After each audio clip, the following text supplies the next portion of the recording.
लेकिन नहीं बतावा हाथ बता हम लड़की होई रे। अरे बढ़िया गायब दे रे ई डेरा तरी। अच्छा तू लोगन के डरवावेला तू खुद डरता रह। देखी डेराए के बात नहीं है, कैमरा बहुत लागल बा। ना घर परिवार बा, हमार सास ससुर बा। काले तारे बिया खाली एगो धरती पर भइल बा, बाकी केहू के बिया न होखे। तहारो होई ऐसन बात हमार बात नहीं सुनो है ना। जब ई सुनावल चाहत रही अरे बढ़िया गावत और विवेकवा के ताली बजावल देखो लागत जैसे ओकर दीदिया के कैसे आदमी के नाम ले ले रे जेकर अपना बहन बेटी के इज्जत के लाज नहीं खियो दूसरा के लाज का समझी कि हम तक के नियो के ना भाईनी कि हम तक के नियो के ना भाईनी। हम तोरा से अपन दिल के बात कहता नहीं कि दिल लगाई के कि अब का मतलब बाई जुदाई के कि अंगूरी में अंगूठी बांध लगाई के अब का मतलब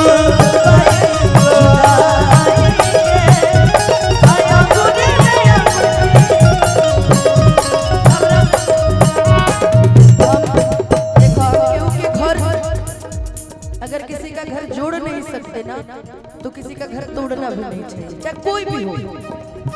एक पे नहीं बोल रहे, सब पे बोल रहे। हम एक बेर हमनी में लड़ाई भई ओकरा बाद से आज तक नहीं भई। हां हमनी के लड़ाई भई रहे लेकिन मिल के लड़ाई ना भई। कबो ना जैसे दूर दूर पर आ त का गवत रुकावो। और देखिए सेट सॉन्ग के नहीं गावे के भाई हमारा बियाह शादी हो गई। तब बियाह शादी गावे वाला को साइड सॉन्ग लगावे लगा का गइला की जरूरत है। कल्पना दीदी के इतना साल हो गेल बियाह के साइड सॉन्ग गावत रही ना उनकरा से बढ़िया क्यों गावे दीदी कैमरा के सामने सब कुछ ना कहल जाला। अरे यार गीत गावो ना कौन जरूरी है बात करे के कुछ आपनो होखेला बाकी ना। लेकिन जब सेट सॉन्ग के बात आइला तो हम दुगो गनी हम ऐसे सेट सॉन्ग ना गए। हेमा पांडे एगो बात तो खुशी भई जब हाथना कैमरा लागल बा दीदी ते एगो बात कहल चाहत हूं। अनुपमा दीदी से कभी कभी मंच पर मुलाकात कभी कभी का आज भई बहुत दिन बाद और बहुत बहुत धन्यवाद मयंक जी के और मामा जी उत्कर्ष जी के। जितना उनकरा के तो बबुआ जहां जी बा हमरा के याद रखो। इतना तो उनकरा के गरिले बड़ू पिछला एक हफ्ता ना सोती हम ना काल जाके इंस्टाग्राम पर फोटो डालब तारा संगे सिंगल फोटो खिंचवाएगा मंच पर। और सुनी इतना कैमरा लागल बा एगो हम बात कहल चाह मंच के माध्यम से कि हम पारंपरिक गीत गाइला बियाह शादी में लोग बोलावेला दुल्हा के चाहे दुल्हन के घर वाला के गाली गीत गावे खातिर ठीक बा। पारंपरिक गीत ये होला हमनी के घरे जौन बेटी बहन गावत लोग ये होला। लेकिन आज पारंपरिक गीत के नाम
के पापा आवेले, लेकिन हथिया चढ़त बबुआ के पापा आवेले। और एजा कहे के बा कि गदहा चढ़त। हम चाहेंगे कि उत्कर्ष मामा जो भी है बबुआ के मंच पे थोड़ा सा आ जाइए। आइए आइए, आपका खिंचाई अभी बाकी है। आओ, जब कहले रहनो कि हेमा जी बबुआ के हमार भगिना लागी तो रउआ नाम रखब हमार। आई मयंक जी अभी कुछ ना कर पाएंगे कि गदहा चढ़ाला अब बबुआ के मामा आया अपन फाटल फाटल बगली देखावत आवेले। आपन फाटल फाटल बगली देखावत आवेले। आया रे गदहा चढ़ाला बबुआ के मामा आवेले। गदहा चढ़ाला बबुआ के मामा आवेले। आया अपन फाटल फाटल बगली देखावत आवेले।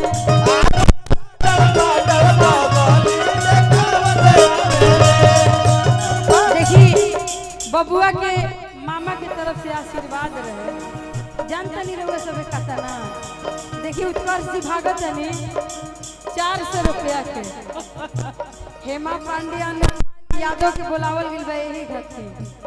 और उत्कर्ष जी फोन पर फोन करत रहे, हेमा जी जल्दी आई। अब मयंक जी भी ठीक बा। तो मयंक जी खैर हमार दोस्त नहीं, हम लोग के तो नहीं कुछ कह सकत, लेकिन मामा के खिंचाई करे के बा और कहे के बा घोड़ा चढ़ाला बबुआ के